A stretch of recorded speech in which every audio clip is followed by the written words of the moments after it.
तर मंडळी, जांभळाचं सीझन संपत आलेलं आहे, पण तरीही आत्ता जांभूळ भेटत आहे. बेळगावमध्ये तर सरास जांभूळ भेटत आहे. 200 रुपये किलो जांभूळ चालू आहे. पण रेट भरपूर आहे, पण तरीही जांभूळ खाणं खूप खूप चांगलं मानलं जातं. त्यामुळे मग आम्ही घेऊन येतो मध्ये मध्ये.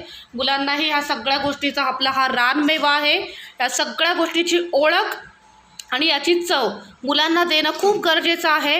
त्यासाठी आम्ही हे आणत राहतो, मुलांना देत राहतो. शुगर पेशंटने तर नक्कीच खावे जांभूळ, आणि आमच्या घरात आम्ही सगळेजण आवर्जून जांभूळ वगैरे खातो. हे सिजनेबल फळ आहे, हा रानमेवा आहे, आणि हे खाणं पण तेवढंच जास्त पौष्टिक आणि चांगलं मानलं जातं. आम्ही नेहमी खातो. तुम्ही खातात का? तुम्हाला हे आवडतं का? आणि तुमच्या सिटीमध्ये याचा काय दर चालू आहे तेही मला नक्की कळवा. आणि जांभूळ कुणाकुणाला आवडतं माझ्यासारखं, त्यांनीही नक्की मला शेअर करा. मला ही जांभूळ प्रचंड आवडतं. तर ठीक आहे मंडळी, भेटूया पुन्हा.